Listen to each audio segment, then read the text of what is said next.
Hello, everybody. Let us continue with part 4. Maybe I can finish this in maybe a couple more parts. I'm not sure. Judith, a guard knight always left behind. Would you like some tea, Judith? Feline asked, as she always did when I came out from having my bath. It was her attendant Asperga who started preparing it for me while my attendant Frederica got the bath ready for Feline. We could share our attendance like this because we were sharing a room, and this arrangement lessened the burden on them both. Archnoble attendants had their own rooms and can freely purchase the services of others, but men nobles and lay nobles didn't have the money to live that lavishly.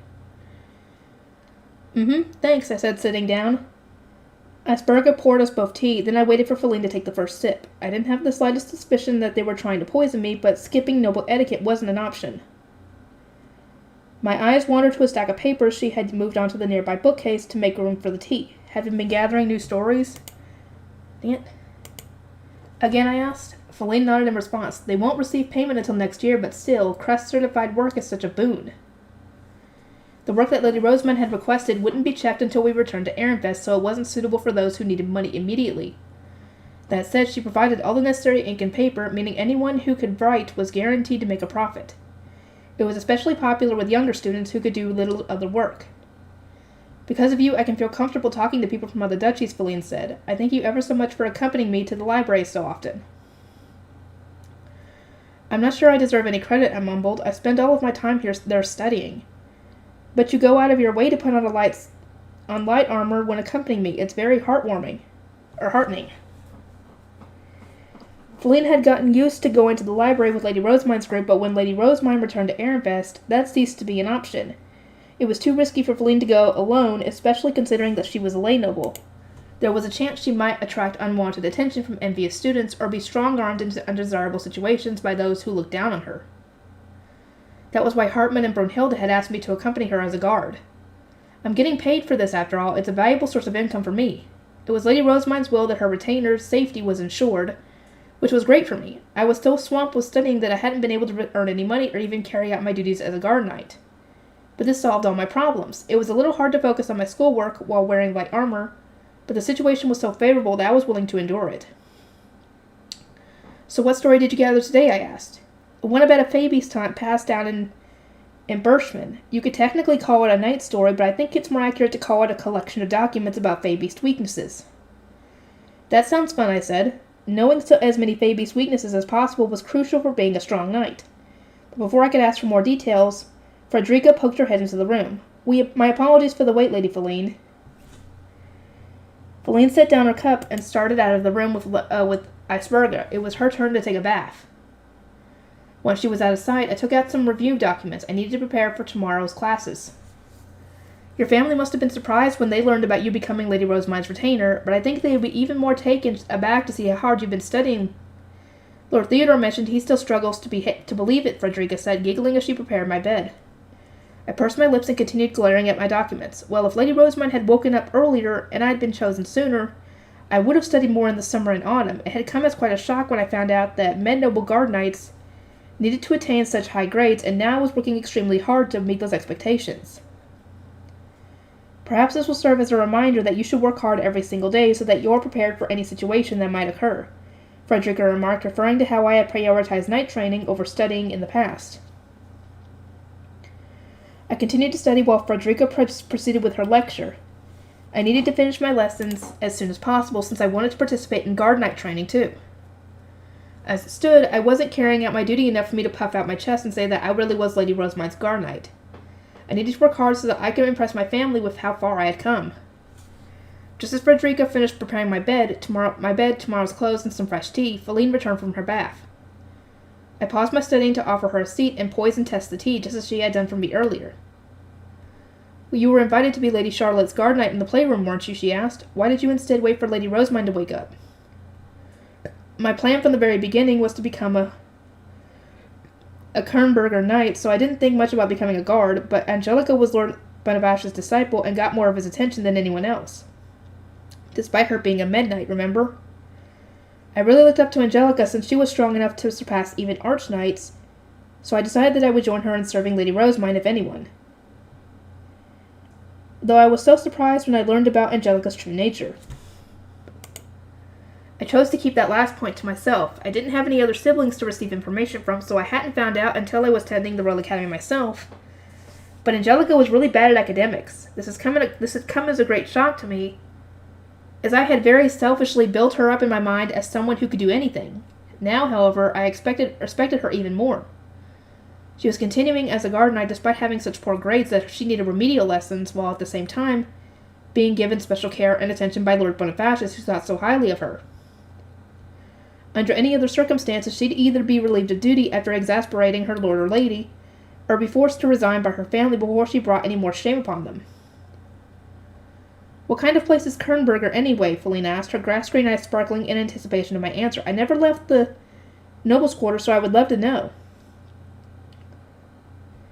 I closed my eyes and thought back to my home province. Kernberger shares its name with a city with a country gate that was closed a long time ago. Our province's knights continue to guard it, as is our duty. My father is a knight who serves Keep Kernberger himself. "And what is this gate like?" "It's a sight to behold, and it shines with wondrous colors. You need to fly up above the border gate on your high beast to see it. So only Kernberger knights have the privilege. I didn't get to see it myself until after my first year in the Royal Academy when I got my own high beast. It was the most beautiful sight, and even now I can remember how proud I felt knowing that I was guarding it and the land. Though I'll probably never get to see it again. Why is that? Now that I'm Lady Rosemine's guard knight, I can't serve in Kernberger, can I? And once we guard knights go back to the castle, we'll be going into the dormitory and serving Lady Rosemine there. I can't imagine I'll ever really have the chance to go back home." Kernberger was several days away by carriage. The journey could be reduced to a single day by high beast, but I had never attempted it before, and I wasn't confident that I could have managed it without getting lost. "Oh, Judith," Feline said, her eyes brimming with concern. I smiled. "I'm not upset about it. This is what I wanted after all. My real complaint is that I'm up to my neck in papers studying to get the grades I need, and I barely ever get to do guard duty for Lady Rosemine. Going so long without practical experience was a surefire way to dull one's skills, but Lenore kept saying I needed to focus on my studies and wouldn't let me train with the others. I was a second year, so my classes were all part of the shared introductory courses. The most we got to do was make weapons with our staffs. It wouldn't be until my third year when I took up the night course that my practical lessons would start to incorporate training. I want to train," I moaned. Everyone was so worried about whether Angelica would pass, but Lady Rosemine made it happen like it was nothing. And then took Angelica with her. She must think I'm even worse at those things in comparison. "She would never think that of you, Angelica. Angelica only scraped by in her classes while you're scoring such high grades. To be honest with you, I made it through history and geography by the skin of my teeth. I'm the one people think is incompetent." Her low grades were due to Lady Rosemine's rampage. As a lay noble turned archducal retainer, Feline could have minimized the envy she was having to endure by securing very high grades in her exams. But she had been more or less forced to prioritize speed above all else. I can only smile at her sympathetically. "Your written classes might have been a struggle, but at least you finished them now," I said. "I wish Lady Rosemine had made textbooks for us, too. She puts them together for us covering second-year material so we can prepare for the year ahead. Would you like to see them?" "Yes, please." And so Feline allowed me to borrow her guides covering second-year material. I started looking for the subjects I hadn't passed yet, and my eyes widened despite myself. Everything was organized so neatly. "Lady Rosemine could get better grades in any class in my classes than me right now," I said. There's no doubt in my mind about it. Even right after she was baptized, she was always alone in the winter playroom, reading some thick, complicated-looking book. She's actually the person who taught me to read and write stories. "She was my professor from the day we met," Feline said with a nostalgic smile. I thought back to when I was 8 and in the playroom with Lady Rosemine. The toys she had brought to serve as educational tools were phenomenal, and I had put my absolute all into winning the games she hosted so I could get her sweets. "I remember Lady Rosemine even giving instructions to Professor Moritz," I said. "She was more of a professor than the professor himself, wasn't she? It's just, I was having so much fun with the new playing cards and such that I barely remember Lady Rosemine focusing on her reading. Back then I was so focused on playing that Lady Rosemine's pastimes hadn't even caught my attention. I couldn't remember what she had been up to in the slightest. I had also spent a lot of my time running around the Knights' training grounds while Lady Rosemine had to sit out due to her poor health. We had essentially been living in different worlds. Feline looked somewhat bashful. She allowed me to read books and preserve my mother's stories in writing. It made me so overjoyed that I did nothing but look at her in the playroom, she said. Oh, right, now that she mentions it, it was in the playroom that Feline swore loyalty to Lady Rosemine. Have you almost finished your classes too, Feline? No, unfortunately. My lack of mana means I'm still struggling with my practical lessons. To think that even maintaining a staff has been so hard for me. It took me a while to form my first one, but I never felt like I was using mana to maintain it. Maybe it just takes practice. I think that can be explained by our different statuses. At times like this, I'm always reminded why lay nobles are so rarely chosen to serve the Archducal family as retainers. She was right. Those who didn't have much mana were much less able to protect their lord or lady in an emergency and wouldn't be able to maintain magic tools properly either. Lady Rosemont says she needs me for my talent and passion for gathering stories, not my mana, Feline continued, but I don't want to bring them shame to the Archducal family. I would very much like to learn her compression methods, as Daniel did, to increase my mana as much as possible. Daniel was a guard knight who had been serving Lady Rosemont longer than anyone. He was a lay noble, but after learning this mana compression method, he had apparently increased his capacity to the level of a med noble. I struggled to believe it, but apparently it was true. I want to practice more of my ranged weapons since Lady Rosemont praised my skill with them, I said.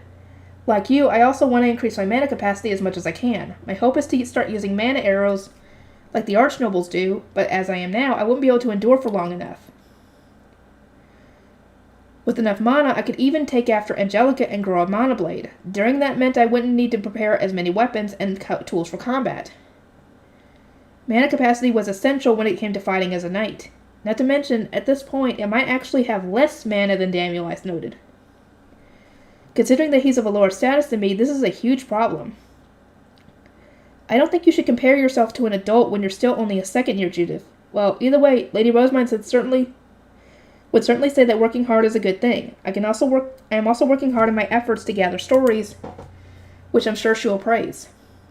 Thus, we both resolved to chase after our respective goals. It was only a few days later that I managed to finish the last of my classes. As a retainer serving the Archducal family, my grades were only a little higher than average. My scores in every subject had improved from the year before. They were also quite impressive compared to those of other med nobles, in my opinion. But grades can come later. Right now, what matters is that I can finally participate in training. Passed on your classes, huh? Congratulations, Hartmut said when I returned to the dormitory. Lenore took all the knights to the training grounds. Why not take this opportunity to join them?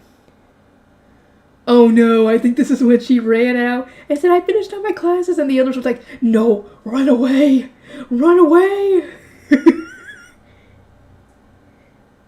Seeing absolutely no reason to refuse him, I gleefully bounded out of the dormitory and rushed to the training grounds. Little did I know that an even greater hell than my time spent studying awaited me. Lenore, let me train too. But what happened next was something I wished to purge from my memories forevermore. I knew it. I knew it. Ooh, this is going to be a good one.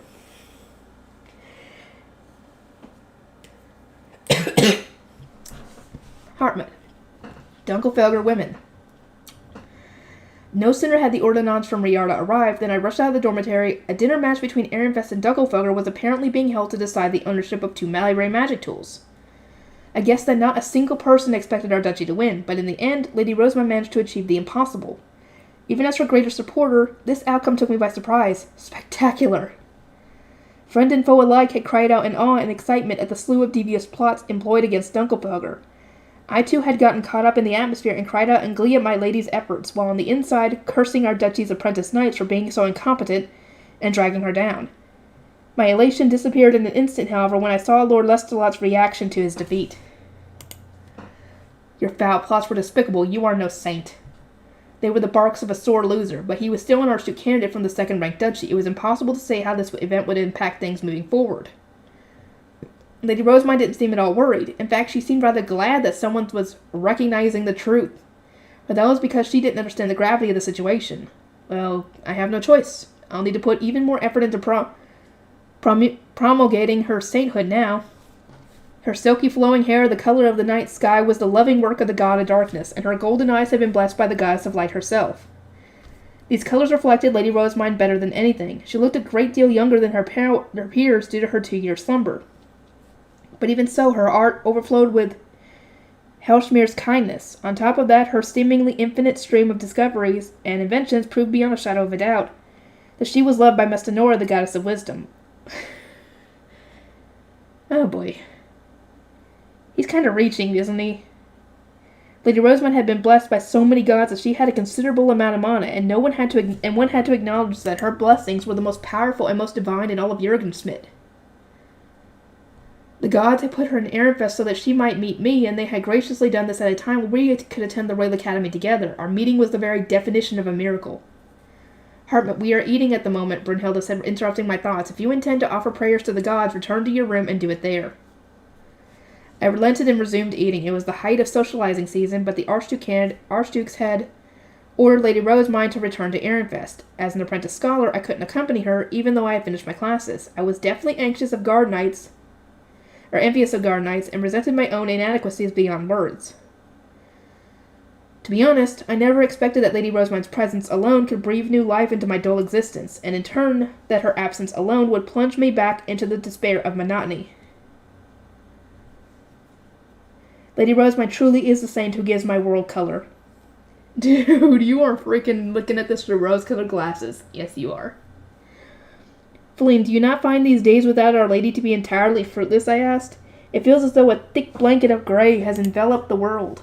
I certainly do find myself missing Lady Rosamund, Feline said, but her forlorn expression soon turned into a smile. I'm fine, though, since there's still much I need to do for her. She has finally awoken from her long sleep, and while that alone was wondrous enough, she even took me into her service. Rather than regretting her absence, I intend to be of use to her, to gather stories and transcribe as many books as I can. The look in her eyes as she marched toward her goal was nothing short of gladdening. I had initially been surprised to hear about an apprentice lay noble being taken as a retainer, but I can understand what Lady Rosamund saw in her. Indeed, Lady Rosamund's acumen never fails to impress. That said, it was also true that Feline was lacking in many areas for a retainer of the archducal family. It was my duty as an apprentice art scholar to guide her such that her shortcomings wouldn't inconvenience Lady Rosamund. I'll take her to scholar gatherings so that she can start meeting others and teach her how to buy and gather information. As I formed my training regimen in my head, Brunhilde got her attendant to brew and serve some post-meal tea. I accepted a cup and sipped my beverage. On a more important note, Hartmut, might I ask that you accompany me to tomorrow's tea party? Brunhilde asked. She was enthusiastic about these gatherings, describing them as essential opportunities to spread Lady Rosamund's trends, but I wasn't too into them myself. Of course, had Lady Rosamund been here, I would have assisted her with every fiber of my being. But I didn't see the point of attending with Lord Wolfried in her absence. This can wait until Lady Rosamund comes back, or even until next year. There's no need for us to bother with it right now. Lady Rosamund had already received a hairpin order from royalty, and Klassenberg's Archduke candidate was probing her about Rinsham. Ehrenfest already had the attention of most girls, and that wouldn't change whether he socialized or not.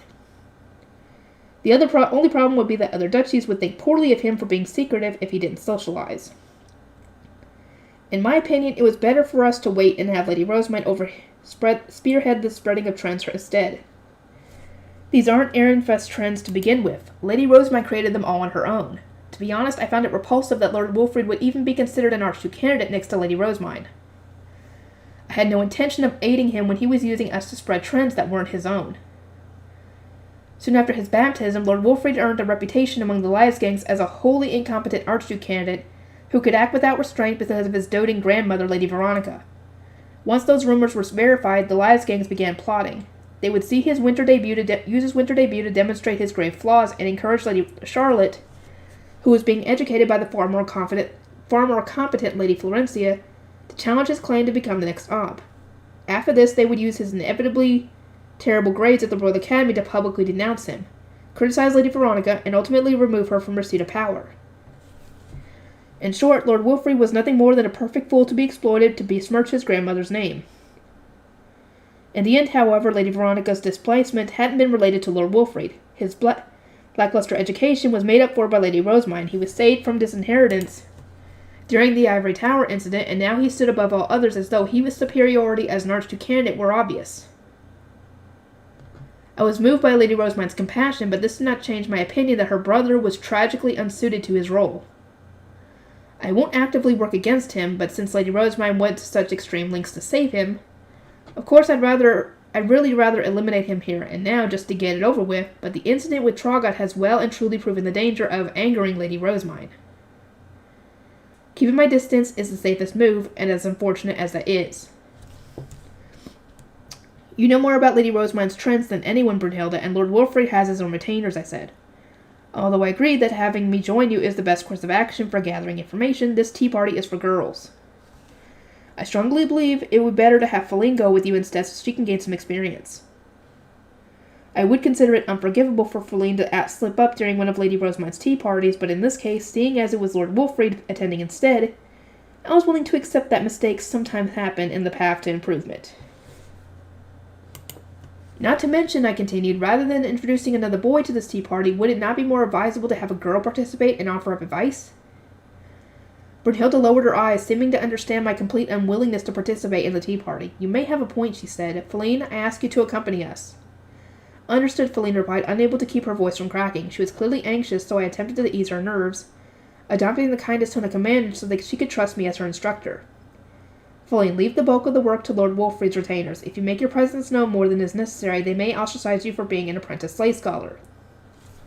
Keep your distance, observe the atmosphere, focus on what kind of conversations are being had, and ensure that you can report everything to Lady Rosemine. I thank you ever so much for this essential advice, she replied. I am feeling more hopeful now. Feline, never lose that honest heart of yours. Lady Rosemine needs at least one person like you by her side.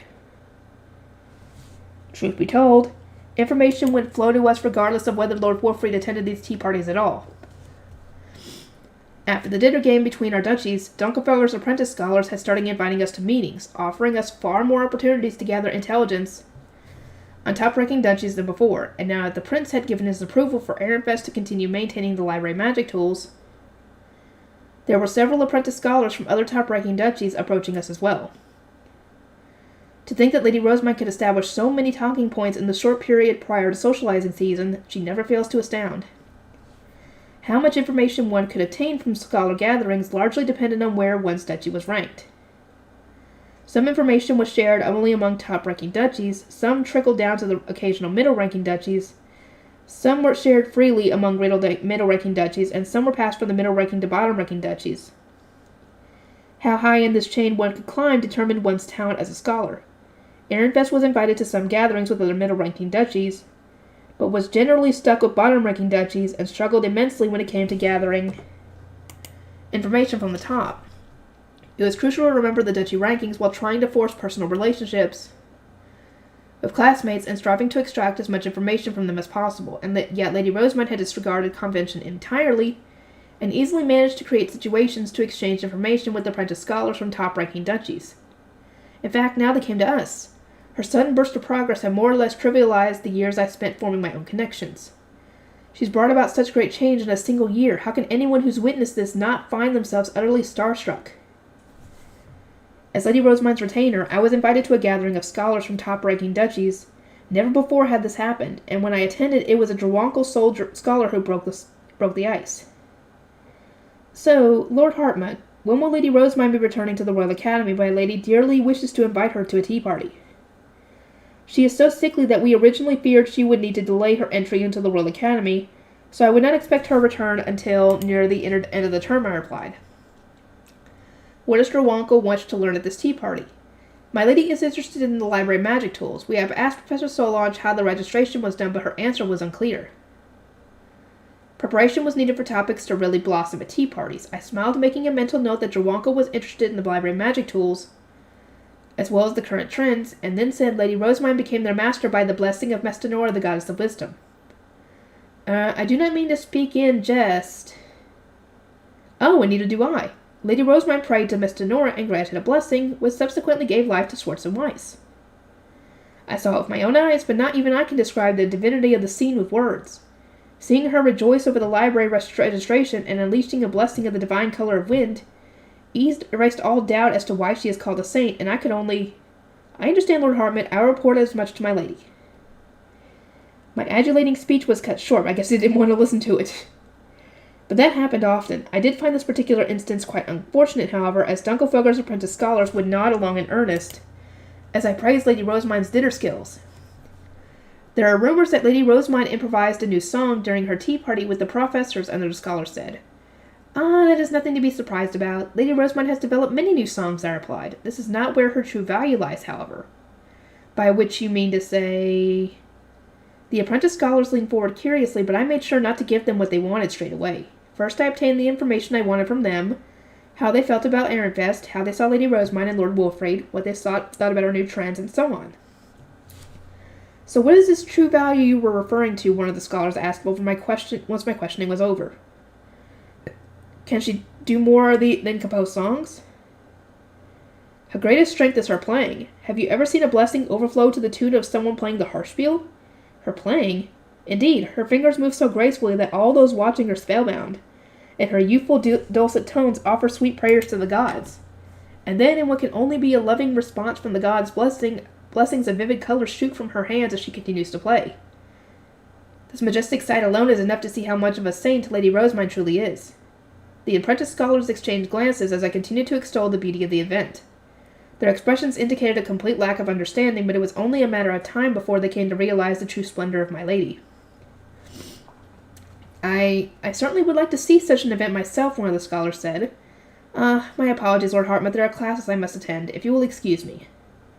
Oh, before you go, Lady Rosemine is very interested in the stories of other duchies and plans to purchase transcribed copies at a high price.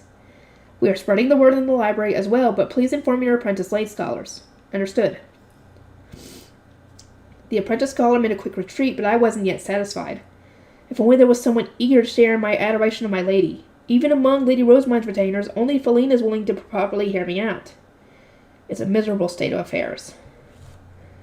Lady Rosemine's son returned home after barely attending classes had stimulated a lot of interest, and there were many who wished to know more about her. I extracted information from them one by one. Even archnobles needed to earn their own money to learn Lady Rosemine's mana compression method. While Feline was putting her all into transcribing books for Lady Rosemine, I spent my already busy day marketing Ehrenfest paper in the library, warning any students who came too close to Schwartz and Weiss, and informing those of other duchies that we were willing to buy stories from them at a high price. Lord Hartmut said, a third-year apprentice scholar, not serving as anyone's retainer. I received questions from a Dunkelfelder apprentice scholar the other day about you and Lord Cornelius. I crossed my arms and urged her to continue. It had already come to my attention that there were apprentice scholars gathering intelligence on Lady Rosemine's retainers and associates rather than on Lady Rosemine herself. But I didn't know their objective. It seemed that whoever had approached this third year was deftly avoiding me and gathering their information from other apprentice scholars. I would need to gather my own information from other apprentice scholars in the duchy. Were you questioned as well, Ignaz? I asked. Yes, about Lady Rosemine's retainers. Particularly the archnobles, he replied. The person in question is from the second-ranked duchy, so perhaps they are insistent on only forming connections with those of a higher enough status. His words gave me pause. Those from Dunkelfelder concerned themselves with strength and ditter, not status. The moment Lady Rosemine beat them, they had done a complete about-face and started seeking connections with her. Even now, their vocal praise for her was proving very useful. They were very interested in dinner-related information about Lady Rosemine and Lord Ferdinand, and in their quest for knowledge, they were accepting intelligence from just about anyone. Something about this didn't seem right. I decided to investigate the person making all these inquiries, and found out she was an apprentice art scholar, 1 year beneath me, by the name of Clarissa. She wasn't serving an Archduke candidate, meaning she was pretty much nothing to write home about. It might be best for me to at least learn what her objective is before Lady Rosemine returns. But before I could even decide how best to approach Clarissa, she contacted me. We were to meet in a gazebo, as this was the perfect place to converse in secret without others noticing. These are normally places for lovers to rendezvous, which does make me hesitate. But I'm probably overthinking it. She presumably does not have a partner in the first place, which means there isn't anyone who might misunderstand this. If they were to see you two together, they might think that you two are an item, or interested, so be careful. It was with these thoughts in mind that I met up with Clarissa. She had brown hair that was braided behind her head and sparkling eyes that were the same blue as her cape. She seemed just as excited as the other Dunkelfelder students who were as eager to learn about Lady Rosemine. Lord Hartmut, she said, there is something we must discuss. I understand that you've been trying to find out about Lady Rosemine's retainers. Now, you want to know about more about Lady Rosemine herself, I presume? No, she said with a slight smile. I want to know about you. Excuse me? I was trying to wrap my head around the situation when I realized she had vanished. All of a sudden, something swept my legs out from under me, and a hand grabbed the breast of my shirt. I was met with a beastly blue eyes of a predator, and an instant later the word Messer was chanted right next to my ear.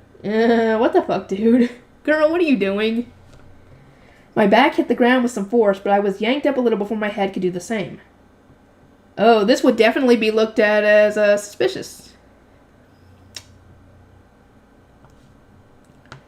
Clarissa was straddling my torso, and the cold sensation against my neck could only be the blade of a knife. My blood froze in my veins. I didn't have the slightest idea what was happening. My experience with violent situations like this was slim to none, and not once did it cross my mind that an apprentice scholar would hold me at knife point. She is an apprentice scholar from Dunkelfelger. She is still training as a knight, because she wanted to be a knight. I wouldn't even have expected such behavior from an apprentice knight. But what are you... The fuck are you doing, dude? I don't know what her endgame is here.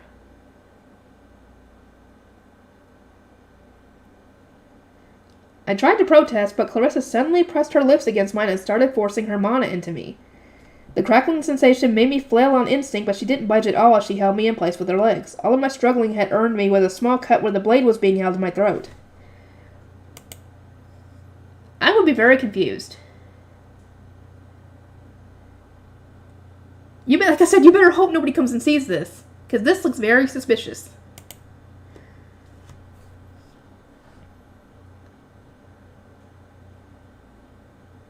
Clarissa pulled away and slowly licked her lips, no doubt trying to judge my mana. Seems like you'll do, she said.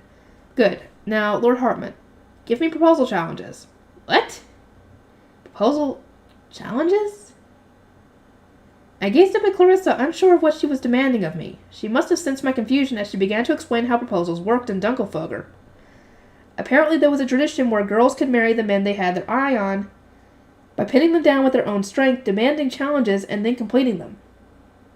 Oh, she must be doing what Roffin told her to do, to marry into Ehrenfest to get close to serving Lady Rosemine. That must be what she's doing. So I guess she went after the one who was probably not taken. Okay.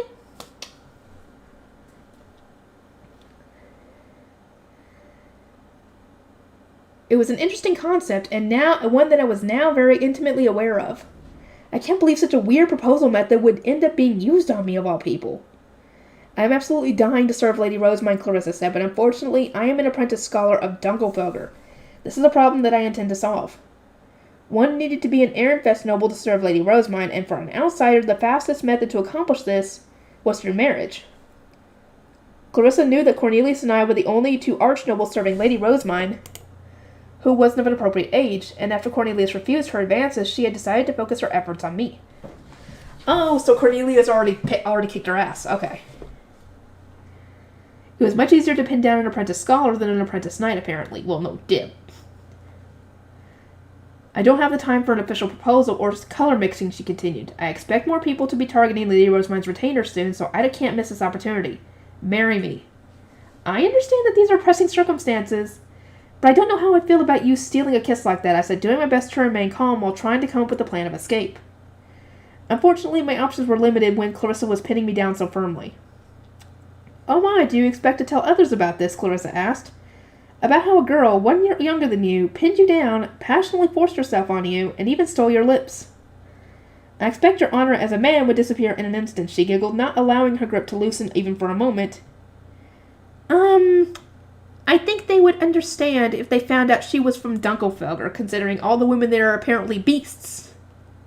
Except for Lady Hannelore, who's as soft as a teddy bear. And must be protected at all times. And this started to go on and on about how wondrous Lady Rosemine was, all while we were still in this absurd position. I was truly moved, she said. So many in Dunkelfelger wish to become apprentice knights that we have our own selection exam to decide who should receive the privilege. It was my dream to join their ranks, but my small frame meant that I would never stand a chance. That was why I was so taken aback when Lady Rosemine, who was far smaller than I was at the time of my exam, managed to win at dinner, using not strength but wits. Do you know how moved I was to see her snatch victory from the jaws of defeat, despite her size? And then as I found out more and more about her, my heart was won even more. So essentially you're talking to a female version of yourself. In personality-wise, I mean. The heated look in her eyes as she spoke about Lady Rosemine was enough for me to confirm that the woman before me was exactly the comrade I was searching for. My heart raced just from being in the presence of someone who adored my lady as much as I did. Not bad. Not bad at all. I allowed Carissa to continue her rant for quite some time, although I was distracted by the residue of her mana that lingered on my mouth. I understand how you feel, I said when she eventually reached a break in her speech, but words mean very little on their own. I am more than just talk. Give me a challenge so that I can prove it. She seemed unlikely to relent, so I contemplated what I might give her. It needed to be something founded in what I valued most in a wife. That is complete devotion to Lady Rosemine. I want someone who is as capable of extolling her virtues as I am. I have no intention of marrying someone who cannot bring happiness to Lady Rosemine, I said. Prepare something that will please her before next term. Consider this an opportunity to prove both your talent for gathering information and your resolve to become her retainer. Show me what you're capable of. That's what I intend to do, Clarissa replied with a smile. Her blue eyes gleamed with ambition, and only then did she dismiss her knife. Now what will she bring me, I wonder? I can't wait to find out. Well now. Oh dear. Oh boy, that was, that escalated quickly. So now we at least know some of Dunkelfelder's traditions. I wasn't expecting to find out that way, though.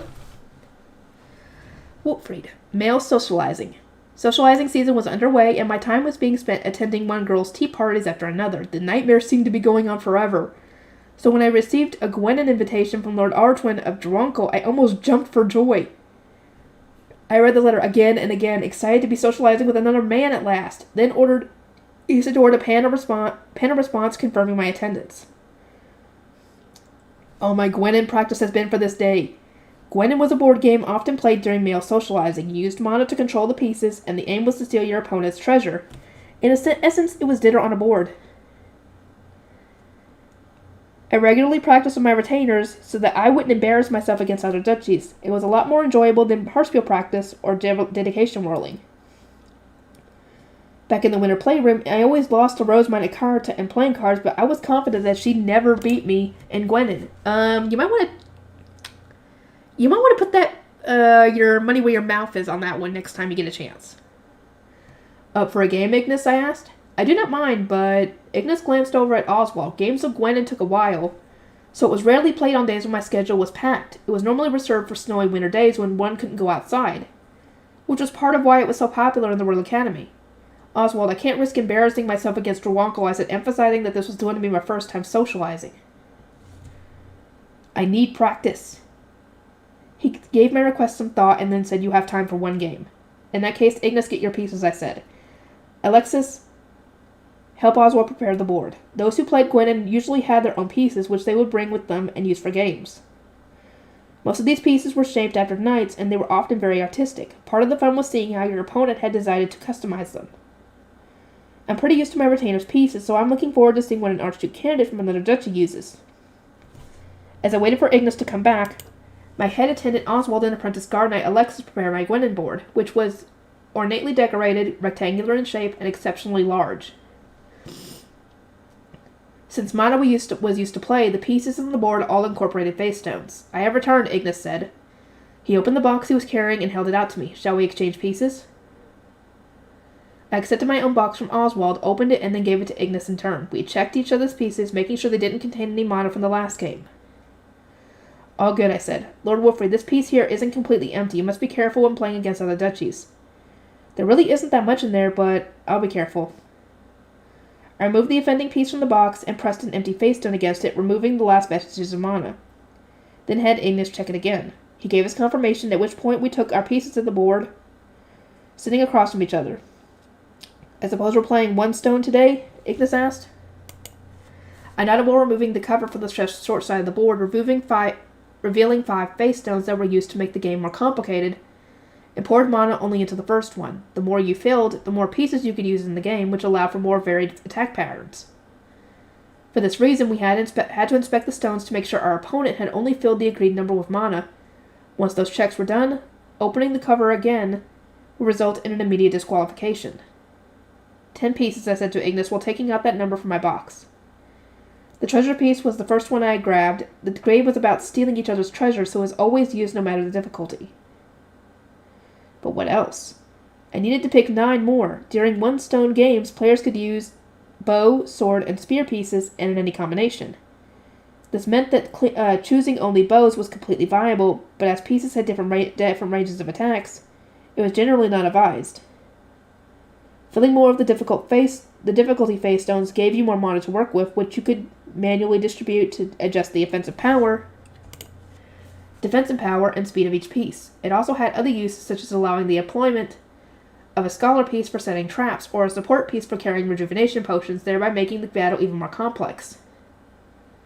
I've never used more than 10 pieces before, but from what I've heard, Uncle's win rate against Father gets higher the more they are in play. Dang. Ferdinand, you were insane at everything.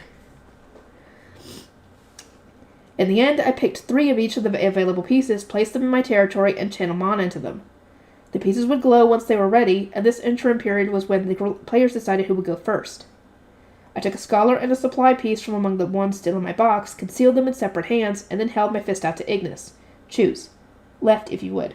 I opened my left hand. Resting in my palm was a scholar piece, meaning that Ignis would take his turn first. All of our chosen pieces had started to shine, which meant it was time for our game to begin. Ignis's finger hovered over the board as he looked up at me and said, "I shall make my move then." I spent the days leading up to my meeting with Lord Ortwin, honing my Gwynin skills with my retainers. By this point, I could beat Ignis pretty consistently, but I rarely ever won against Alexis. It frustrated me quite a bit. "Isidore, am I forgetting anything?" I asked. "Oswald, is it safe to leave?" "Wait until 3rd bell," my head attendant replied. "The tea party room is not so far away." I did as advised, feeling restless all the while, then headed out with my retainer to meet with Lord Ortwin. This was my first time socializing with other boys, so I was especially tense as I waited outside the numbered room. "Welcome, Lord Wilfrid," Lord Ortwin said as we led into the room. I gazed around and noticed that there were 2 Gwynin boards prepared. Lord David, an Archduke candidate from Lindenthal, wearing a bluish-green cape, and Lord Conradin, an Archduke candidate from Gazbottle, wearing a brown cape, were already in attendance. That meant all the first-year male Archduke candidates were here. "I see there are no students from the years above," I observed. "Indeed, as they have not yet finished their classes," Lord Ortwin replied. "They have far more on their plates than we do, so they will not be participating until the latter half of the term. I held this gathering so that we first-years might adjust to the atmosphere of socializing before then." "I see," I replied, nodding. He presumably knew this because Drawanko had so many Archduke candidates. Ehrenfest was the complete opposite, so I didn't know how many classes the older students had. Gathering some intelligence while I was here seemed wise. "3rd-years go hunting as well, no?" Lord David said in a chuckle. "I am looking forward to that more than anything. We first-years had just gotten our staffs and learned to make high beasts in class. Second-years were taught how to make face-stone armor and turn their staffs into weapons, and after finishing their classes, male Archduke candidates of the 3rd year and above would lead their guard knights on hunts." Lord David seemed pretty well informed on the matter, so I paid close attention to his explanation.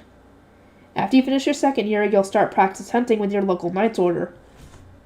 Lord Conradin noted, I've wanted to start over since I saw my half-brother participating.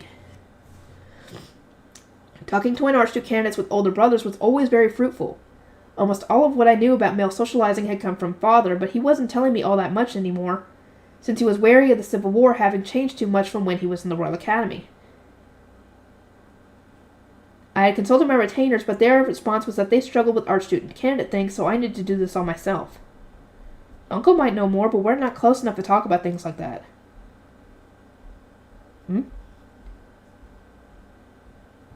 To me, Uncle was the guy who loaded me with homework every time I saw him, or to be more precise, he only summoned me when he had work for me to do.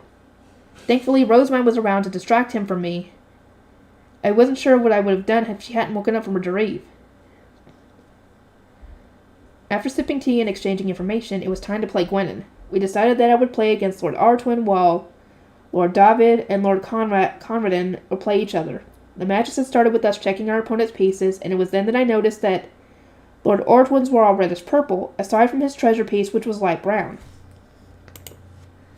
"I see your pieces are the same color as your hair and eyes, Lord Ortwin. Father ordered them for me, although it seems that they struggled to make them all the same color. Your pieces are the divine color of my birth season rather than my eye color. I see, they are very finely crafted." We chatted while checking each other's pieces one by one. This time all of mine were completely drained of mana, meaning there was no cause for concern. Let us begin with the one-stone game, Lord Ortwin said. This is our first time, after all. Will we do more later, then? I asked. Lord Ortwin nodded while channeling his mana into one of the difficulty phase stones. I am of the opinion that we should practice two-stone games before we start receiving invitations from other students. Some of them have a penchant for taunting others, you know. They will smugly ask if you've never played a game with more mana before. Father had said that those in lower grades only needed to play one-stone games since they weren't yet used to mana compression. But it seemed that I needed practice with more stones as well. It was crucial that I continue playing with my retainers after returning to my dormitory. Otherwise, I would end up struggling during the latter half of socializing season. Lord Ortwin finished setting up his pieces before me, took an additional piece in each hand, and then held out two closed fists in front of me. So, Lord Wolfwood, which one? Right, if you would. Lord Ortwin opened his right palm, revealing a support piece. I would go second in this game. I shall begin then, he said, returning the two extra pieces to his box. He crossed his arms in thought, examining my side of the board while I tried to guess how he would move by looking at his. Soon enough his pieces flashed, and he commanded them to move while waving his fingers. Some of his sword and lance pieces moved one space forward, and with that it was my turn to act. First turns weren't all that important, so I understood it. I moved my pieces while considering several avenues of attack. I see you prefer to follow established openings, Lord Wolfried. Father says that I am not yet skilled enough to improvise, that I need to start with the basics. Putting too much focus on my attack and neglecting my defense often earns me a scolding. The first time I practiced adjusting offense, defense, and speed, I put too much into my offense and not enough into my defense, which resulted in me getting destroyed by Father's fast bow pieces. This had annoyed me, but no sooner had I resolved to take down his pieces in turn than he stole my treasure. Father creates all these weird strategies, but he says it's still too early for me to do the same. Oh, speaking of family, my older sister is interested in your duchy's hairpins, Lord Ortwin said, waving his left hand to move his pieces. I glanced up at him, then returned my eyes to the board to think of my next move. We are quite pleased to have earned Lady Rose Adolphine's attention. I wonder why he's decided to talk about hairpins all of a sudden. Is he going to tell me to pick out the perfect one for Lady Adolphine? I glared at my pieces, recalling all the similar requests that had been made of me during the flood of girls-only tea parties. To be honest, I wasn't good at picking out accessories for people. Not to mention, when I was little, Grandmother had always said even when a woman asks your opinion, know that her heart is already set on something. She simply wants you to agree with her, so she will only be disappointed if you pick out or compliment something other than her preference. Let's not get too hasty here, Lord Ortwin. We are making a huge mistake. Picking things out for girls is a nightmare. For now, I decided to say nothing unnecessary and instead focus on the game. I would respond only if Lord Ortwin made some suggestions or order that needed a response. Are you getting tired by any chance? Lord Ortwin asked, fixing me with a searching look after an extended period of silence. I didn't know where his question was coming from. Maybe I shouldn't have held my tongue for so long? Oh, no, I replied. I'm just simply focusing on our game. Why do you ask? I simply thought it was strange that you did not take this opportunity to promote Ehrenfest's new trends. Right, I see. This is no place to market what we have to offer. Or this is a place to market what we have to offer. The problem was I didn't know which trends to focus on. Most of them were better suited to girls than boys. I didn't use Rincham myself, and I couldn't really say what was good about the hairpins. I wanted to leave all that to Rosemine. Ah, that would be because Rosemine has returned home, I explained. I have been invited to countless girl-only tea parties to speak on the same subjects. In truth, I would like for my sister to return to the academy soon. Attending a girls' tea party as the only boy does indeed sound exhausting. I am being made to attend gatherings with my older sister and her friends, and they always take a lot out of me, Lord Ortwin admitted, her tone becoming one of exasperated annoyance, as he revealed that he shared my suffering on a daily basis. I didn't have to accompany Rosemont on any socializing endeavors yet, but just imagining her dragging me to tea parties with Lady Eglantine or Lady Hannelore made the blood drain from my face. I thought I was used to tea parties after having so many with my grandmother, but it's completely different from male socializing. I much prefer speaking with boys, as they do not ask about hairpins, I replied, conveying that I didn't want to be asked about accessories. I didn't even wear myself. Lord Ortwin laughed, sounding both amused and sympathetic. My older sister has asked me to share these accessories for her on many occasions in the past. She said that experience is necessary for when I give a stone necklace and cloth to my future partner. But all those she presented me with looked nearly identical. Exactly! Yes, the options that I've given always seem too similar that I feel any would do, I said. What do girls see that we don't? They said that even the slightest detail could result in a hairpin not matching their outfit. But I didn't have a clue what they were talking about. If certain colors were going to stand out, why include them as choices in the first place? Voicing these thoughts was never an option, however, as grandmother would start blabbing on for what felt like an eternity. Lord Ortwin nodded along in enthusiastic agreement as I spoke. I couldn't believe it. He was a true brother in arms.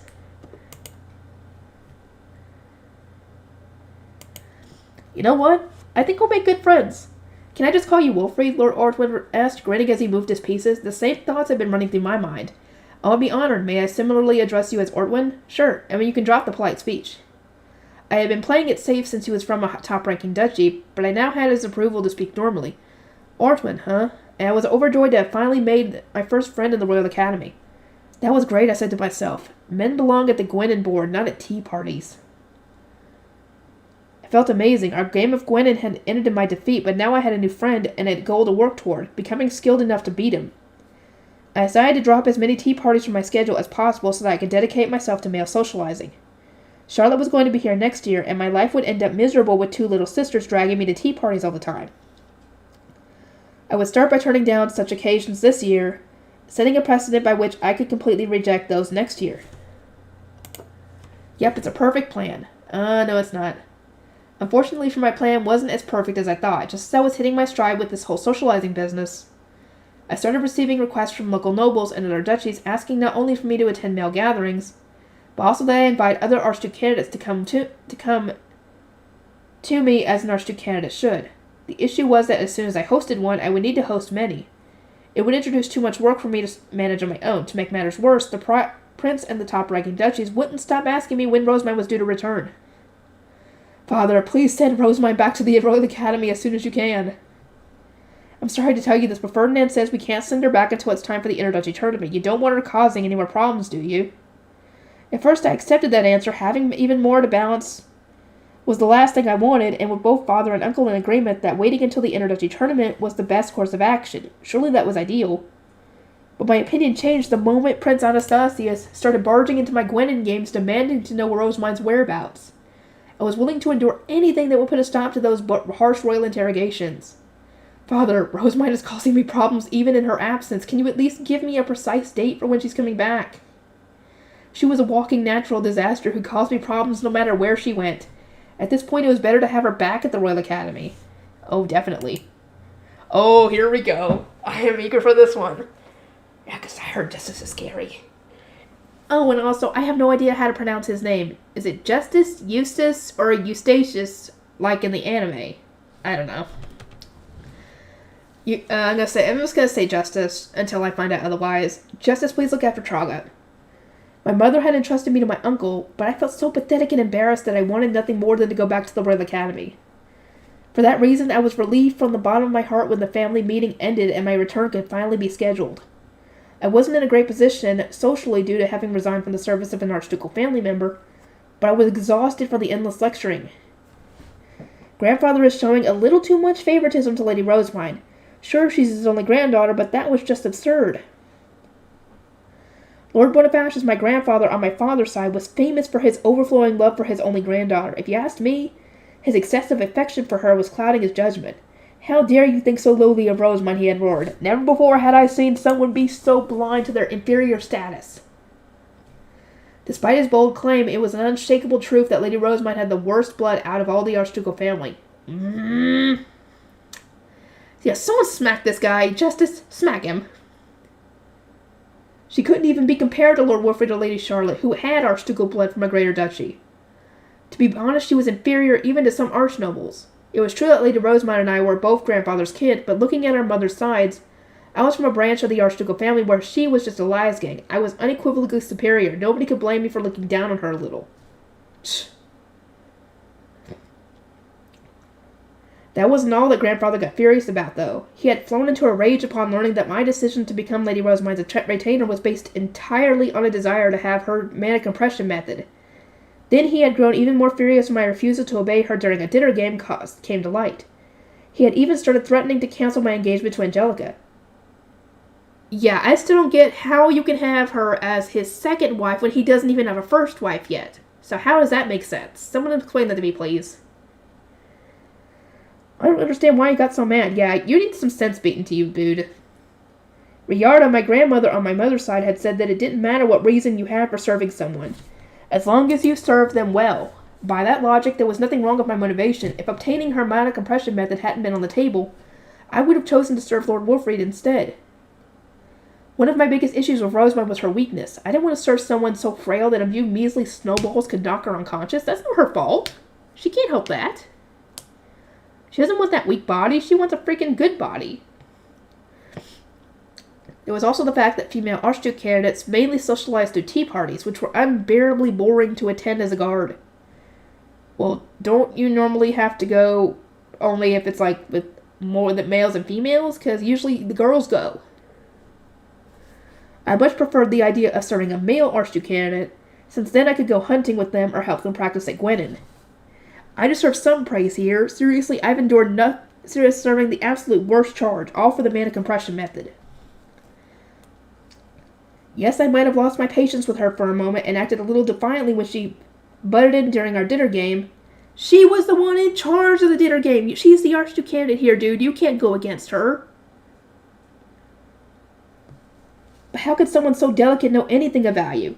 She has been reading about dinner. Ever think for a moment that maybe she learned something? What do you think she goes to the library for? To read, to learn. To learn. She's not just reading romance novels all day. She's reading educational stuff, dude. Do you not think for a moment past the space between your ears, essentially? I mean, she had so foolishly ordered me to stop attacking. Had she forgotten where we were or something? I was the one being abused. To make matters worse, my engagement with Angelica had only come to be because Grandfather wanted to get his beloved disciple into the family. Somehow, she was a strong knight, sure, but she was a men noble with bad grades and even worse socializing skills. He's not wrong about that. Still, that's not nice. In other words, she wasn't at all good enough to be my wife. I could imagine that Angelica and her family would suffer from our engagement being cancelled, since she was about to graduate, but that wouldn't impact me in the least. My parents had scolded me to death for angering Grandfather since he was a member of the archducal family and all, but I was more than satisfied with my current situation. I was free again. A shiver had run down my spine when Hartmut butted in, but Lady Rosemond had saved me by being so compassionate, or rather by being such a weak-hearted softy. Oh, you have no idea what you're about to go through, dude. You're gonna get your butt kicked by your uncle. I was finally about to learn the mana compression method that had driven me from the onset, and I had resigned instead of getting fired. Grandmother had stopped her constant seething, and my social wounds were fairly shallow. No matter what my loudmouth grandmother and parents say, I'm already quit. I'm not a retainer anymore. I wouldn't need to call that weak child who was mocked for looking so young and who needed magic tools just to move my lady anymore. She was a tyrant who strove to spend every single day in the library, not showing any consideration for her retainer's schedules or Professor Solange's struggles, having to host an Archduke candidate so regularly. She could have just sent a scholar to fetch books for her, but no, she had to go herself and cause problems for anyone. How is that causing problems for anyone? The only one who would probably cause problems for is, the retainer's schedule and trying to figure out who's going to go with her. But other than that, she's not causing problems for Solange at all. Not at all. Of course, with my whole family mad at me, not even I could deny that I had made a mistake. That mistake wasn't quitting as a retainer, though. It was serving Lady Rosemond in the first place. I have to agree, you shouldn't have done that in the first place if you weren't even going to stick around and be a good retainer. Well, I'm free now. That was what I wanted to believe, but it wasn't entirely true. Not yet, anyway. My Uncle Justice was going to be serving as my attendant for the second half of the term. It was a roundabout way of saying that he was acting as a spy for my family. To think I'd need to serve my incompetent nephew like that. I remembered Uncle saying, family order or not, this is a drag. It annoyed me that he, of all people, had called me incompetent, especially when he had apparently been removed from Lady Georgine's potential retainers, due to being so obsessed with his hobbies that he couldn't properly serve anyone. He serves Ferdinand. Very, very passionately.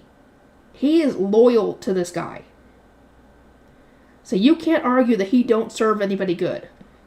Yes, he's got his hobbies, but he does his job.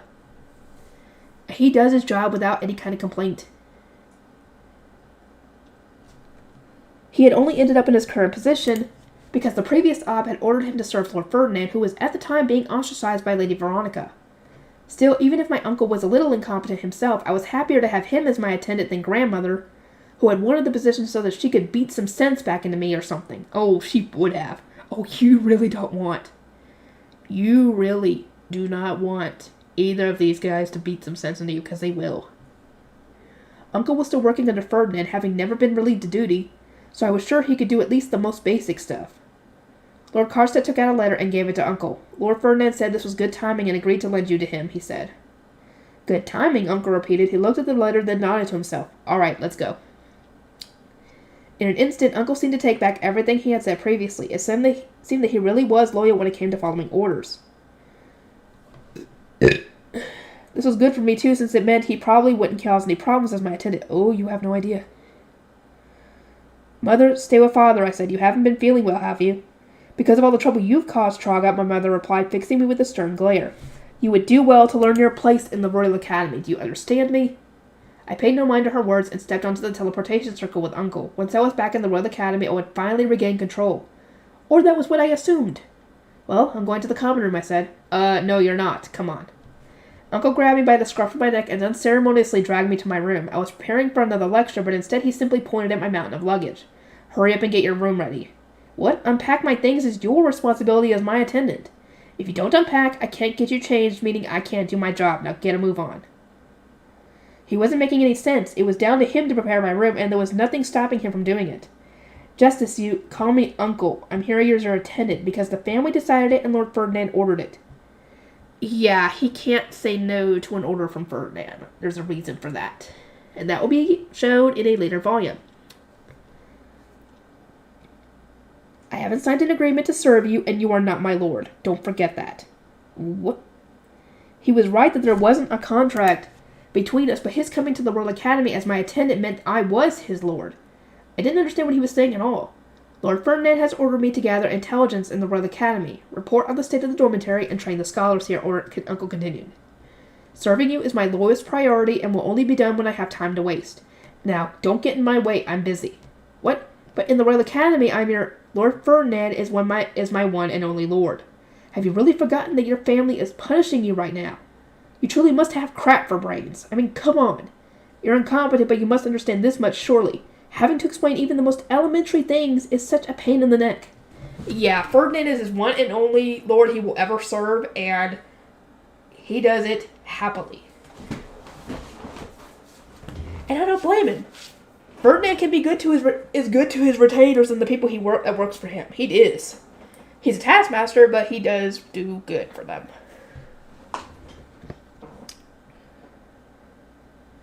To my disbelief, Uncle unpacked only his own belongings, then sat at my desk and started reading through some paperwork. He could at least start helping me now that he was done. Uncle, if you finished yours, you could... Can you not even manage this much? Uncle said. Finish what you can while I do my first paper patrol of the dormitory.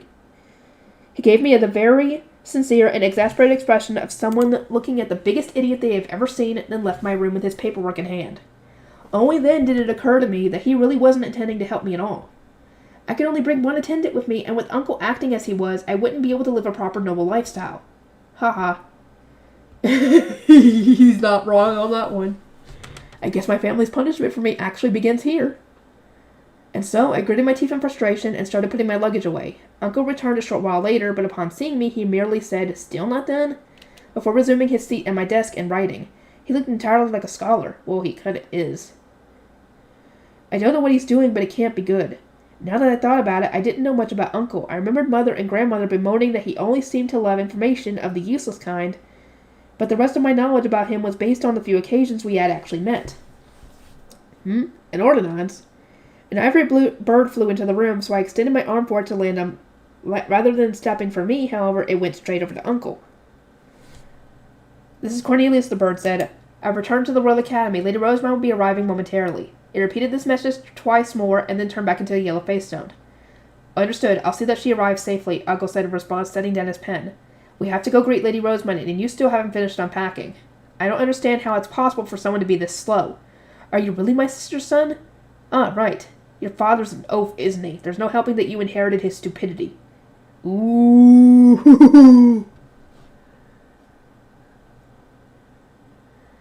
Oh, boy. He just insulted his dad. I can't even remember who his dad is, but I think his dad was essentially putting him up on a pedestal or something and saying that he's amazing, I think. If I remember that correctly. What did you just... I told you to hurry up and finish unpacking. Only then did Uncle offer some assistance, and he went through my luggage at such a tremendous speed that I really wished he had just helped me to begin with. He was expecting too much from an apprentice knight like me. I was never trained as an attendant. This world is so weird that you have to have people unpack that people can't even unpack their own crap. Right, let's go, Traga. Go where? You really don't listen, do you? I just said that Lady Rosemine's about to arrive and we'll be going to greet her, Uncle said. Once again, he was looking at me like I was stupid, and I could feel the anger bubbling up inside me. Yeah, he did tell you that. You're my attendant. Just do what you think you're doing. What do you think you're doing? Lord Ferdinand gave me work to do. And you need to apologize to Lady Rosemine either way. Don't tell me that non-stop lecturing during the family meeting wasn't enough for you to figure out what you've done wrong. He has not figured out what he's done wrong. He thinks he's in the right here. I really don't think he was that big of a deal, though. I dared not say this out loud, of course. The last thing I wanted was Uncle relaying my comments back home and inspiring another family meeting at the end of the academic term. I agreed to go with him, and off we went. Giving a superficial apology to Lady Rosemine would probably be good enough. It's been too long, Lady Rosemine. Uncle had spoken up before I could even say anything. I assumed Lady Rosemine would find it strange to have been greeted by my attendant rather than by me personally, but on the contrary, she responded to him with a smile. I have heard you served the planting company well, Justice. They survived the 2 years I was absent, in large part because of you. And for that, I thank you. I look forward to your continued service. Uncle helped her out? I was surprised to learn that my mysterious, rarely seen uncle was somehow connected to Lady Rosemine. Well, I mean, of course, he serves Lord Ferdinand, so of course she's going to run into him a few times. She had Lord Ferdinand as her guardian, so their knowing each other wasn't too unusual, but I certainly hadn't expected that she would be on such good terms with his retainers. I wonder what work Uncle's been doing. Grandmother and Mother made it sound as though he's incompetent, but maybe that's not the case after all. Well, no dip. Ugh, a sharp pain shot through my side, interrupting my thoughts. It was so disorientating that it actually took me a moment to realize that Uncle had elbowed me. I wanted to shout, "What do you think you're doing?" but the pain was so great that I couldn't even speak. It took all my willpower to not let out another pain grunt. Traga, don't you have something to say? Uncle said in a low voice. Staring at me with cold eyes, what's wrong with you? Speak up. My breath caught in my throat. I could barely be defiant when he was this furious. I gritted my teeth, rubbing my aching side, and then knelt before Lady Rosebud. My shallow thinking led to me being unthinkably rude. I am terribly sorry, Lady Rosemine. I apologize from the bottom of my heart. That should do it. Nope. Despite my expectations, the look in Uncle's eyes only grew colder. He told Lady Rosemine not to accept my apology and then proceeded to ignore me entirely, instead turning the conversation to the scholars he was going to be training while they headed to the common room. I might as well not have been there. I followed them to the common room, and straight away students came to welcome Lady Rosemine. I went to leave since I wasn't her retainer anymore, only for Uncle to strike my side once again. Where do you think you're going? Don't leave my side until after my conversation with Lady Rosemine is over. How do you still not understand your place? Uncle said, chiding me quietly enough that nobody could overhear him. His lecture ended there, however, as his attention abruptly returned to his conversation with Lady Rosemine. I couldn't believe that she was talking to him, not me. We have no dorm supervisor to rely on, she said. You may speak not as Traga's attendant, but as Ferdinand's scholar. His scholar? Not an attendant? This seemed to be something that Lady Rosemine and Uncle both understood as a matter of course, but I wasn't following whatsoever. Uncle went on to question the other students about the current state of affairs. Then he started belting out precise instruction one after another. I widened my eyes. The incompetent buffoon I had expected was nowhere to be seen. He's not incompetent, he just likes to gather information. A lot of it useless, but a lot of it very good. The day after I revised my evaluation of my uncle, he told me that somebody else was going to be taking his place as my attendant. I'm needed at a tea party with the prince today, so Mother will serve you while I'm gone. I need to start my preparations, so you can go wait in the common room if you want. I see, I replied with a nod. There was little point in me saying anything else. The decision had clearly already been made. In fact, the news actually came as somewhat of relief. Grandmother would at least take her job as an attendant seriously, even if she tended to be quick to lecture me. I went ahead to the common room where people were eagerly discussing the energy tournament. Uncle had said that Wilfred's retainers should take the lead, but when it came to dinner, the words of Cornelius and Lenore carried the most weight. Everyone had come to realize just how much Lady Rosemine's leadership and her guard knight's improvement involvement had contributed to our previous victory, especially after our dinner rematch, and their absence had resulted in a tragic defeat. Lenore was restraining us based on data she had accumulated and fake creature strategies she had studied, focusing in particular on our coordination. I could feel everyone's eyes on me as she repeated time and time again that we should never break formation, and every time I tried to explain that attack power should take priority, she told me to shut up and that I still don't understand anything. It was the first time someone had disregarded me so completely. "Oh, and who is that?" Lady Rosemine suddenly asked. An unfamiliar woman had appeared in the common room. She looked a lot like Mother, albeit with broader shoulders. And then it struck me. I recognized exactly who this person was. It was Uncle. What does he think he's doing? Oh no.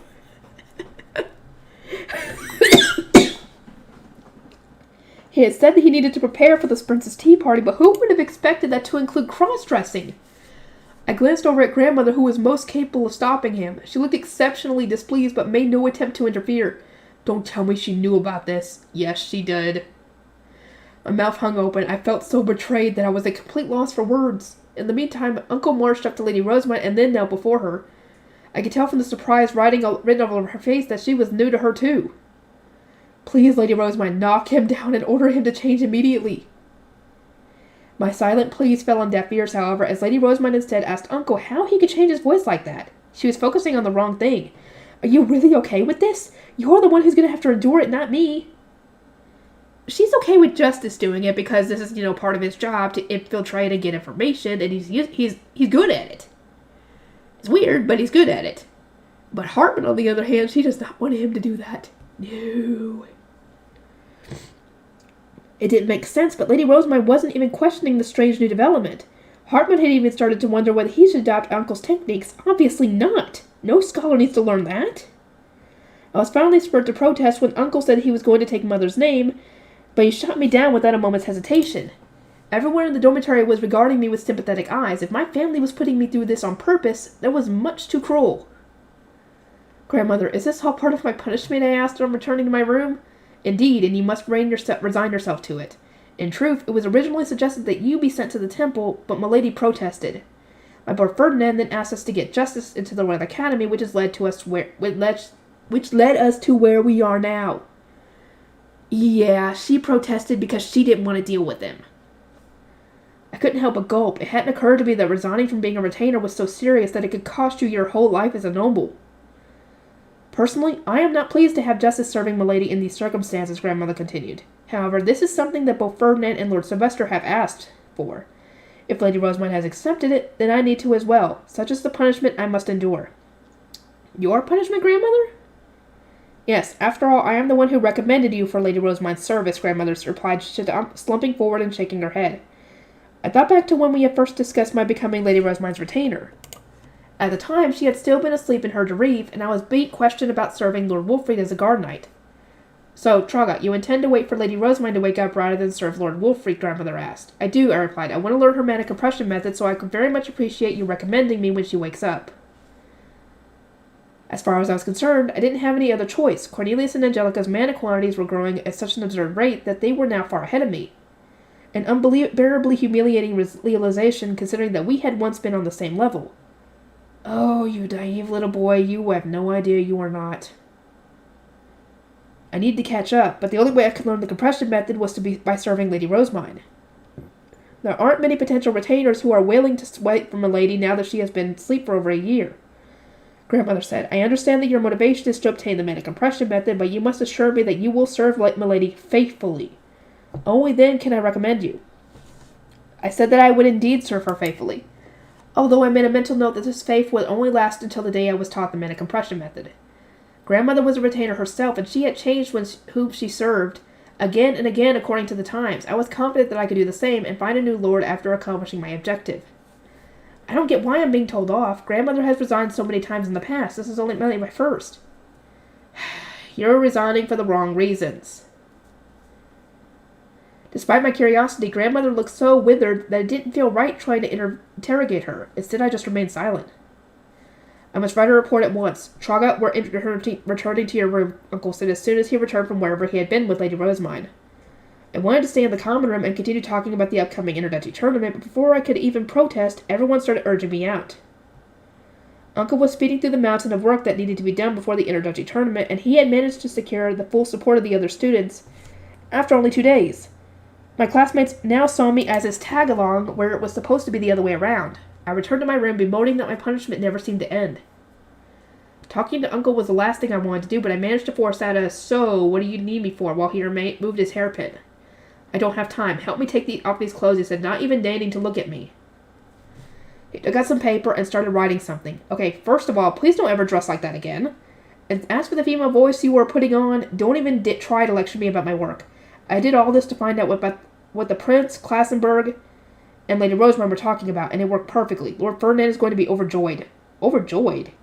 So is Lord Ferdinand the one who gets him to cross-dress? Is his head alright? I can understand his questioning of that. Ferdinand doesn't really like it either, but he does it. Anyway. Normally a retainer like Uncle would immediately be relieved of duty. He wasn't normal. A fact that had become abundantly clear when he suddenly appeared with brown hair like my mother's and asked me whether any hairpins were still left. He knows that Justice does this. He thinks he's a weirdo, but he knows he's a good weirdo. He works hard, and he's loyal. And he can trust him. "Well, I've got to admit," I said, "I'm impressed that you managed to get a hold of a female attendant uniform. I took great care to make it look like my mother's and sister's uniform, but this isn't a uniform itself. Guess you've got bad eyes too, huh?" Once again, I really didn't understand what he was meant, but he maintained that his clothes weren't the same as those of an actual attendant. This wasn't an issue, though, as they only needed to look the same from a distance. It was interesting and all, but in terms of shock value, it paled in comparison to something else he had just admitted. "Wait, so you made that?" I asked. "Dumbstruck, don't tell me you did it all on your own." "Naturally. A traditional seamstress would have made something that could only be worn with assistance from others. I wanted clothes that I could put on without any help, so I did all the modifications myself." Wow, he could sew too. Nice. Just as the catch. A weird catch, but a catch. I really didn't need that much detail. I'm just surprised that you could sew at all, Uncle. Just how passionate was he about cross-dressing? The very thought made my head ache. Uncle removed the brown wig he had been wearing, then started untying some strings that were fastened beneath his neck. It wasn't long before he had removed the ornaments used to hide his front buttons. "The uniforms might look similar," Uncle continued, "but as I said, I can put this on all by myself. And on top of that, I can hide a bunch of tools inside it. Take a look at this, for example." "Uncle, put your skirt down. Put your skirt down, please. I don't want to see that." In the end, I conceded and agreed to help Uncle. I could feel my pride as an apprentice knight getting weaker and weaker as I undid the various strings keeping his outfit in place and starting putting away boxes. Dear Lord, dude, what did you hide in there? And where did you hide the stuff? Without it looking conspicuous, that's what I want to know. And yet I don't want to know at the same time. To my surprise, Uncle's cross-dressing was largely accepted in the dormitory, or maybe it was more accurate to say that everyone was averting their eyes, since it didn't have anything to do with them. At the same time, his poor treatment of me was becoming common knowledge among the other Airfest students, and people were starting to give me sympathetic looks wherever I went.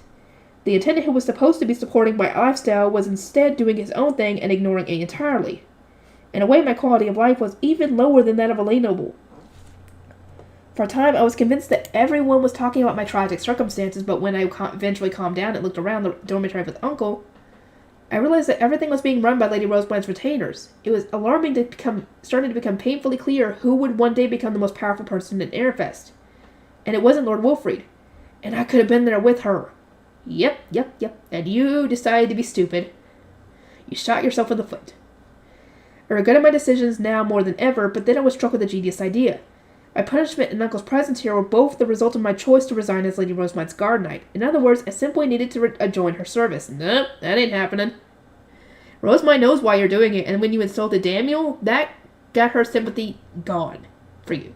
So she ain't doing it. That would calm everyone, including Grandfather, and put an end to my terrible plight. Uncle, I said upon returning to my room, I'm going to apologize to Lady Rosemary and return to being her guard knight. Nope. He blinked at me several times and then gave a derisive snort. Are you really too stupid to realize that Lady Rosemary cut you off incompletely? I've seen some idiots in my time, but now, wow, you take the cake. What? But Lady Rosemary is a weak-hearted softy.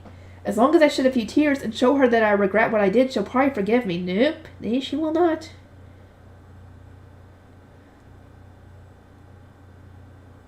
I wasn't stupid enough to voice my intentions, but Uncle must have read my thoughts. Oh dear. The pit of my stomach was suddenly racked with pain so overwhelming that I couldn't even draw a breath. Uncle had flung me up into the air, then violently slammed me against the floor. Now his fingers were clenched around my throat. What? Dang, Justice. This dude can do anything. He can fight, he can do scholar work, he can cross-dress, he can do just about anything. What did Ferdinand do to you to get you to do all that? What kind of trials did he put him through? That's what I want to know. Uncle wasn't even a knight, yet I couldn't throw him off no matter how much I tried. How did you do that? I pried as an apprentice knight has already been in tatters, and now it was reduced to nothing. Lady Rosamund has cut you off. Completely. Uncle spat. Yes, she asked Mother not to send you to the temple, but that was only because she doesn't want you near her. She doesn't want to waste even the briefest moment thinking about or dealing with you. Do you understand that? You mean less to her than an orphan in the temple. That can't be true. It is true because she cares about the orphans. Grandmother had similarly told me that Lady Rosamund had argued against me being sent to the temple. Hearing this news had only further convinced me that Lady Rosamund was too soft for her own good, but I was evidently mistaken. No, she did it because she doesn't want to be around you. She doesn't want to deal with you. My surroundings had started to fade when Uncle loosened his grip on my throat just enough to allow me to gasp for air. He had my life in his hands, and he was looking down at me with utter exasperation. I can't believe you're still so blind, and after all that scolding at the family meeting, Uncle said, everyone at the Royal Academy knows that while you technically resigned, you might as well have been relieved of duty. The Archducal couple knows this as well, of course, when they received reports since they received reports from Mother and Karlstedt. So what? I choked in response. I'm going to be a knight commander and not have any lord or lady, like grandfather. I'll never serve Lady Rosamund. Understand my wit. I'll never serve. Lady Rosamund understand my wish, huh? Okay, that kind of threw me off guard there. Did they not explain to him that because Bonifacius was an Archduke candidate, he couldn't serve anybody technically, even though he would have had he been able to? Because I think who did he want to serve? He wanted to serve somebody, but he couldn't because he was an Archduke candidate.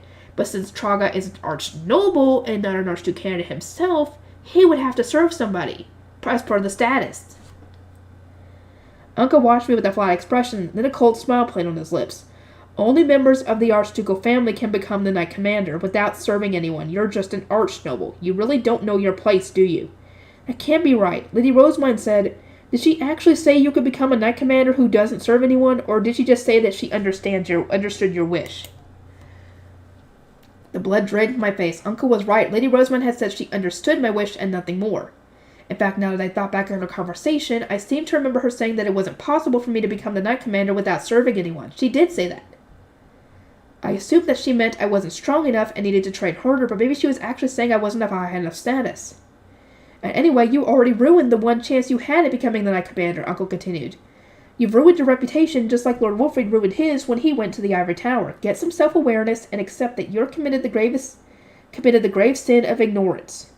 Your father's only talent is his ability to brag about his house being linked to the Archduke. And to most people, you are all just regular archnobles anyway. Your slip-up has cost your family dearly, and they're so worried about you bringing more shame upon them that they'll never let you leave for another duchy. Your future has already been decided. You'll stay here in Ehrenfest as nothing more than a regular knight. Uncle was making my future seem dark and bleak, and so I fought back, desperate to save myself. If serving the Archduke was necessary for me to become the knight commander, then I could just serve someone else. Grandmother certainly hadn't stayed with the same charge her entire life. That can't be right, I said. You're wrong. There's still a way for me to become the knight commander. After I get another lord or lady like Grandmother always does, then shut up. Oh dear. I don't know if that was technically an insult. Was that an insult?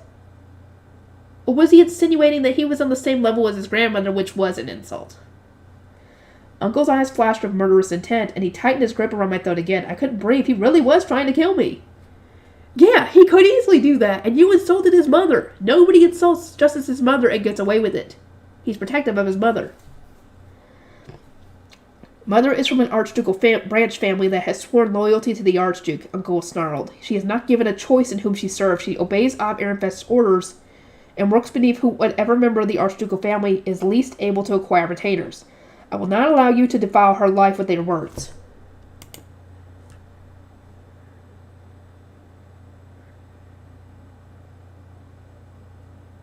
Yeah, you're gonna get it. I hadn't known that about grandmother. Her work as a retainer had come up before, but only now did I understand what it really entailed. I tried to speak, but I was so starved for air that the words couldn't come out. Tears welled in my eyes and my vision started to blur, but Uncle showed no mercy. If you don't stop being an idiot and start doing better, I won't let go next time. It was with this chilling threat that Uncle finally released my neck. I desperately tried to remain conscious, but a moment later, the world around me faded into darkness. Yeah, bye-bye. Okay, there's only a few left. And I hope to see you guys in the next one.